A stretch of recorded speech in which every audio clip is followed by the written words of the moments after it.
Air fryer. আমার অনেক দিনের শখ ছিল যে যেহেতু আমি ডায়েট করি, আমার প্রচণ্ড ভাজা টাজা খেতে পারি না, বা অনেক কিছু হয়তো মেপে ছুতে খেতে হয় যেগুলো আমি খেতে পারি না, যেগুলো তেলে ভাজা বা সব কিছুর জন্য। বাট ওই জন্য আমার খুব ইচ্ছে ছিল যে আমি একটা এয়ার ফ্রায়ার কিনবো কখনো। অ্যান্ড ফাইনালি আমি কিনতে পেরেছি। আমি এটা ভেবে খুব খুশি। কীভাবে করে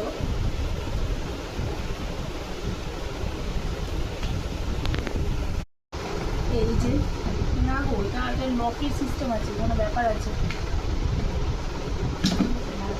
এটা টানতে হয় পেছনে।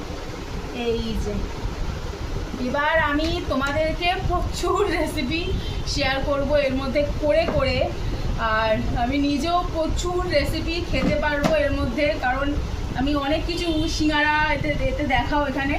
এই যে এখানে তুমি ফ্রোজেন খাবারও করতে পারবে, এটা তোমার নর্মাল ফ্রাই, এটা তন্দুরি করতে পারবে, এটা চিকেন করতে পারবে, ফিশ করতে পারবে, এটা বোধহয় এখানে কেক বিস্কিট সব কিছু করতে পারবে।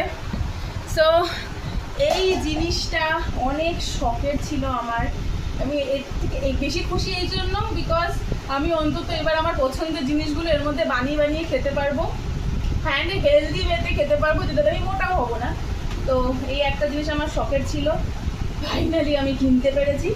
তো আরও একটা জিনিস আছে, সেটাও আমি তোমাদের সাথে দেখাচ্ছি। তার